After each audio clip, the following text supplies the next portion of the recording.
नमस्कार दोस्तों, पाथफाइंडर पर आप सभी का स्वागत है। दोस्तों, स्टैटिक पॉलिटी की सीरीज में आज हम पढ़ने वाले हैं schedules of the Indian constitution.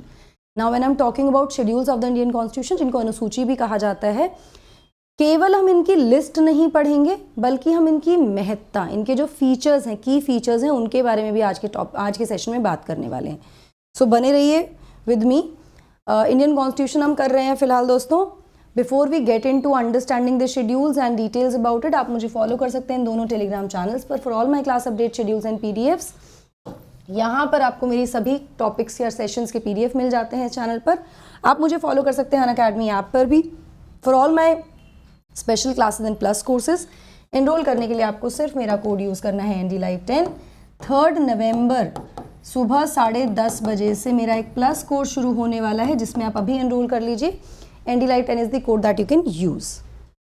Now, let's talk about the schedules of Indian Constitution. Now, schedule जो है वो भाग है हमारे संविधान का, जिसमें वो डिटेल्स दी गई हैं जो कि आर्टिकल्स में नहीं मेंशन्ड है। अगर शेड्यूल्स के बारे में बात करें तो जो गवर्निंग बॉडी थी या जो गवर्निंग लॉज थे, एक्ट्स थे, उनके बारे में सबसे पहली बार जब मेंशन हुआ है इसका, तो it was mention in 1935 government of India act. Initially जब संविधान लागू हुआ, ओरिजिनली देवर 8 शेड्यूल्स, 8 अनुसूचियां थी। बाद में 4 अनुसूचियों को अलग अलग समय पर ऐड किया गया थ्रू अमेंडमेंट, संशोधन करके संविधान में।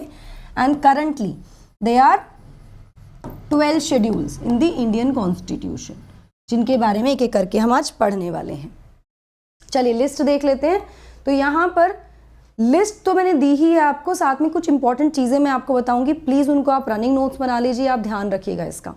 जैसे पहली अनुसूची, फर्स्ट शेड्यूल कहता है list of union territories and states, जिसमें कि name of union territories and states and their territorial jurisdiction, इन सभी के बारे में बात की गई है, विस्तार से बताया गया है।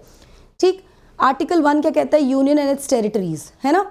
शेड्यूल 1 में उनके सबके नाम दे दिए हैं, जुरिस्डिक्शन भी दे दिया है। सेकेंड शेड्यूल की अगर हम बात करें तो इसमें प्रावधान दिए गए हैं president, governor, speaker, deputy speaker और जो भी हाई पोजीशन होल्डर्स हैं पार्लियामेंट के, उनकी जो भी सैलरीज होंगी, इमोल्यूमेंट्स होंगे, प्रिविलेजेस होंगे, इन सभी के बारे में यहाँ पर डिटेल में बताया गया है। ना केवल पार्लियामेंट के डिग्निटरीज, यहाँ पर जो जजेस हैं सुप्रीम कोर्ट के, हाई कोर्ट के, कैग हैं, उनके बारे में बात की गई है। लेकिन हमको यहाँ ध्यान रखना है कि इसमें किसको मेंशन नहीं किया गया है? MLAs, MPs, यूनियन और state ministers, election commissioner, UPSC members, इनके बारे में यहाँ पर मेंशन नहीं किया गया है। सो जब आप शेड्यूल पढ़ोगे ना, जब भी आप बुक से शेड्यूल पढ़ोगे, make sure that you know what is given and what is not given. I remember a question which was asked in one of the exams, जिसमें प्रेसिडेंट के बारे में कुछ पूछ लिया था रिगार्डिंग शेड्यूल 3। तीसरी अनुसूची बात करती है ओथ एफर्मेशंस की, जो शपथ होती है, एफर्मेशंस होती हैं। तो क्या राष्ट्रपति की ओथ शेड्यूल 3 में दी गई है? ऐसा क्वेश्चन था। तो आपको ना केवल ये पता होना चाहिए कि क्या दिया है शेड्यूल में, क्या नहीं दिया है ये भी पता होना चाहिए, क्या मेंशन नहीं है पता होना चाहिए।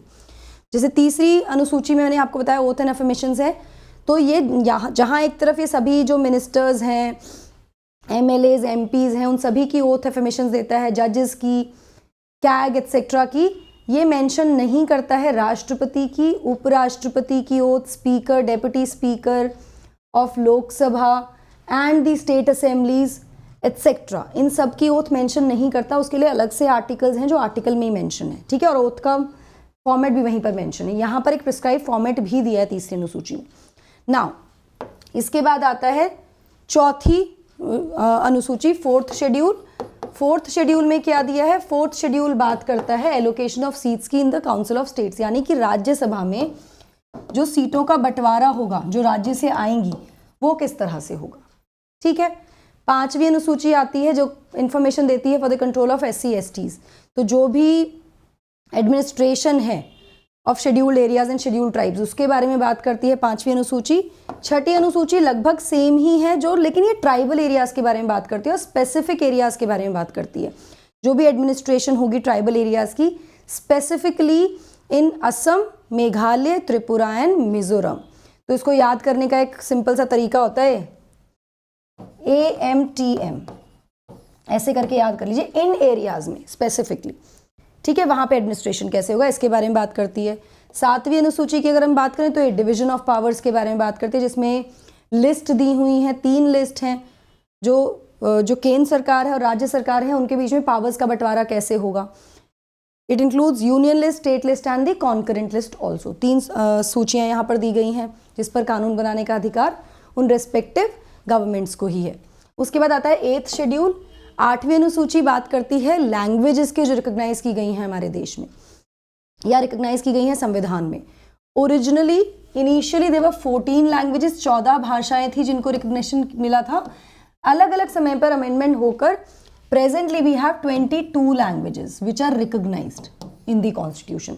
तो कौन कौन सी वो भाषाएं हैं इसके बारे में बात करती है, ठीक है। इसके अलावा 9वीं अनुसूची जो कि पहले संविधान संशोधन से आई थी,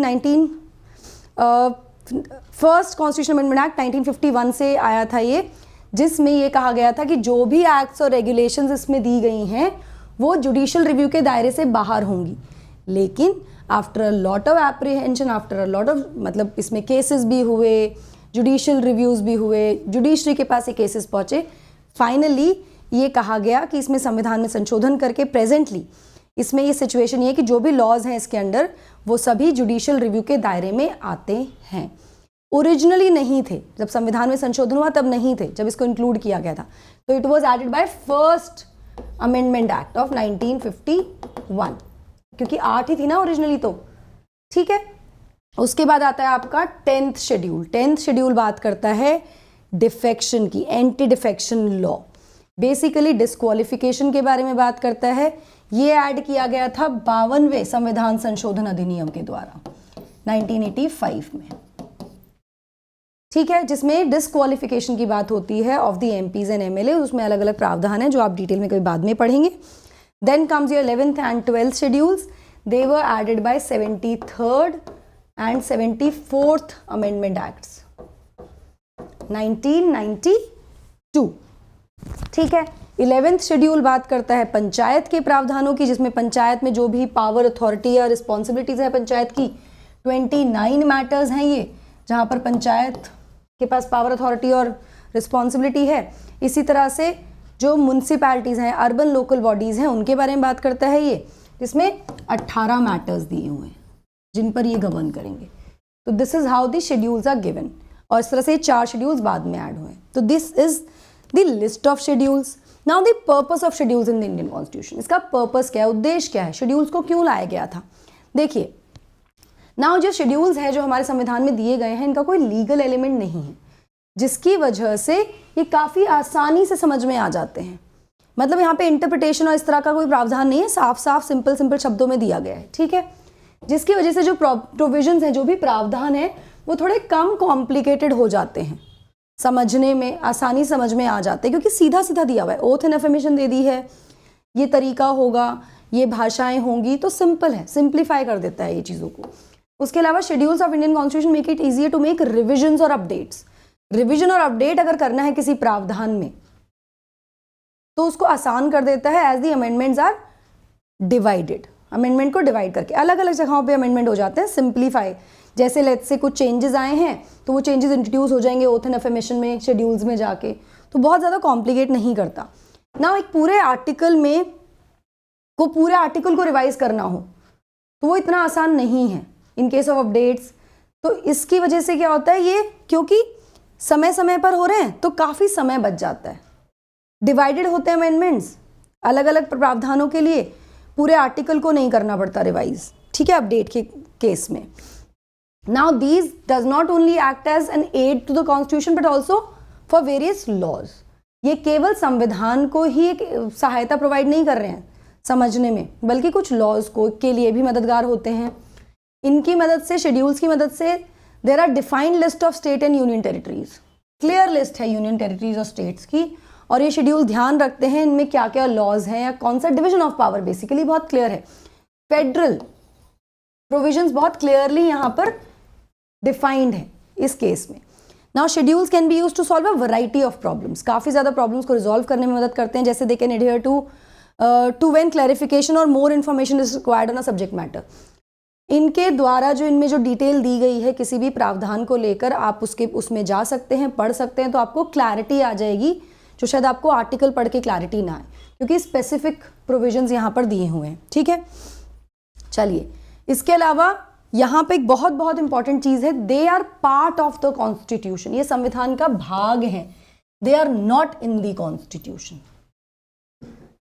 आर्टिकल्स में नहीं दिए हुए हैं, अलग से एक भाग बना के दिया हुआ है संविधान का, ठीक है। They are kept as separate document in a constitution, अलग से एक भाग बना के दिया है, शेड्यूल्स, पार्ट्स, आर्टिकल्स, इस तरह से।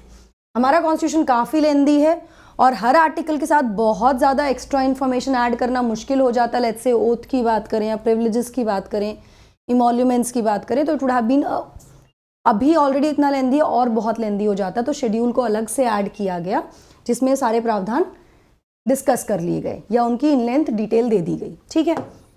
10 शेड्यूल्स वर एडेड सेपरेटली, इसलिए शेड्यूल्स को बाद में ऐड किया, सेपरेटली ऐड किया, नॉट बाद में, सेपरेटली ऐड किया गया था, so that additional information could be added about provisions जो नहीं दी गई थी आर्टिकल्स में या नहीं दी जा सकती थी, बिकॉज ऑलरेडी इतना बल्कि हमारा संविधान है। नाउ की फीचर्स की बात करें तो ये एक तो बहुत आसान बना देते हैं हमें समझने में कि क्या प्रावधान है, क्योंकि सिंप्लीफाई लैंग्वेज में दिया गया है, बहुत लीगैलिटी के साथ नहीं दिया गया है, बहुत कॉम्प्लिकेटेड नहीं है। साथ में एनालाइज करना भी बहुत आसान हो जाता है हमारे जो भी इंफॉर्मेशन है हमारे इंडियन लेजिस्लेशन की, ठीक है ना। The information mention in the schedules is not legal, जैसा कि मैंने आपको बताया, तो ईजिली अंडरस्टैंडेबल है और मेजरली टेक्निकल और एडमिनिस्ट्रेटिव नेचर की है। जो मेन टेक्स्ट है एक्ट का is of the perfect size and length, मतलब जो हेडिंग्स दी हुई हैं छोटी छोटी, ओथ एंड एफर्मेशंस, है ना, सैलरीज, इमोल्यूमेंट्स, प्रिविलेजेस, उसके बाद उसके बारे में डिटेल दी है, ठीक है। All the additional information is added to the schedule of the Indian constitution, detail में बाद में एक्ट दे दी, उसके बाद सारी डिटेल्स कहाँ दे दी हैं, शेड्यूल्स में दी, तो सेपरेट बना दिया। तो basically I would say to simplify and make it easy for you to understand and remember those provisions. अब अगर हम let's say state wise division हो रहा है सीट्स का, उसके बारे में कैसे डिवीजन होगा, वो अलग अलग राज्यों के साथ अलग से एक्ट बना के किया जाता है या शेड्यूल में ही दे दिया, इट बिकम्स ईजी। एक साथ प्रावधान दे दिया, या फिर ओथ एंड एफर्मेशंस एक साथ प्रावधान दे दिया of all the dignitaries except from certain which I told you, जो इंक्लूडेड नहीं है उसमें, तो इट मेक्स इट ईजी।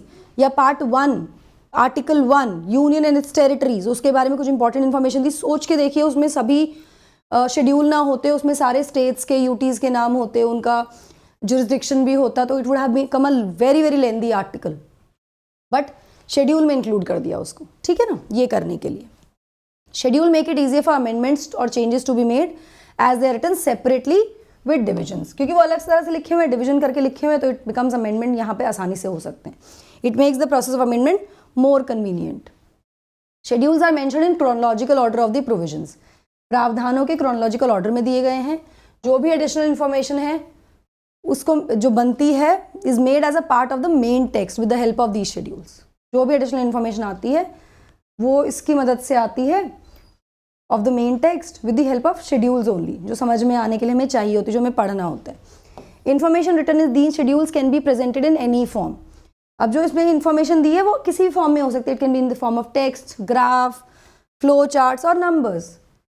आसान है, कोई दिक्कत नहीं है, जिससे कि इंफॉर्मेशन और आसानी से इफेक्टिवली इम्पार्ट की जा सकती है। तो this is the relevance of these schedules.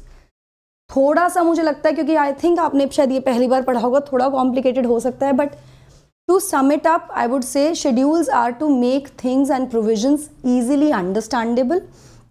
Information या कोई अमेंडमेंट करना है, क्योंकि डिविजन के साथ दिए हुए हैं शेड्यूल्स, डिवाइडेड हैं तो अमेंडमेंट आसानी से हो सकते हैं।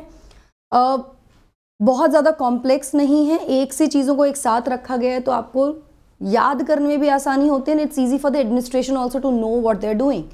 सो it is basically to make things easier basically. All right, चलिए, I hope you like the session, आपको समझ में आया। थोड़ा कॉम्प्लिकेटेड है मुझे पता है, but that's how it is.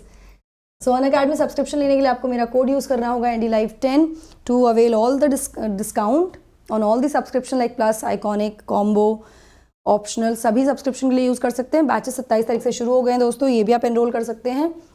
इसी के साथ CSAT आपकी सिलेक्शन को ब्लॉक ना करे प्लीज़, आज आखिरी दिन है, go enrol for this course at a discounted price with my code NDLive10। अभी जाके एनरोल कर लीजिए इस कोर्स के लिए। इसके साथ साथ compete is now live, you can go battle and know where you stand along with winning a lot of prizes here. UCSC is also back, 13 नवंबर को होने वाला है, सुबह 11 बजे। एनरोल करना है, ND Live 10 is the code. Description box में सारी डिटेल्स गिवन है इसकी। EMI option is also available for you guys, जिसमें 0% EMI का ऑप्शन है। इसके साथ साथ मैं आपको बता दूं कि हमारी मेंस टेस्ट सीरीज़ का रेलेवेंस ये है कि 79 क्वेश्चन जो थे UPSC CSE मेंस GS के, उसमें से 57 क्वेश्चंस डायरेक्टली इनडायरेक्टली हमारी टेस्ट सीरीज से थे। तो अपनी प्रिपरेशन को और ज़्यादा बेहतर कीजिए, जुड़िए हमारे टेस्ट सीरीज़ प्रोग्राम के साथ ही last but not the least is the last mile, जो कि फ्री इंटरव्यू गाइडेंस प्रोग्राम है 2022 के लिए, जहाँ पर डैफ analysis, mock interviews, current affairs classes and state specific classes etcetera आपको मिलने वाली हैं। तो आप बिल्कुल इंतजार मत कीजिए, फ्री सेशन है, डिस्क्रिप्शन बॉक्स में डिटेल्स हैं, अभी जाकर एनरोल कर लीजिए कोर्स के लिए। डाउट ब्राउज फीचर में जाके आप प्रीवियस ईयर क्वेश्चन जो है मेंस के, उनको अपने फिंगर टिप्स पर कर सकते हैं at these simple steps. So that's it from my side. I hope you like the session. Don't forget to like, share and subscribe to the channel, and also hit the bell icon so that you get notifications about our latest updates. Do share these sessions because these are static polity sessions. इतना detail में हम वैसे नहीं पढ़ते हैं, but try and share them. Thank you so much.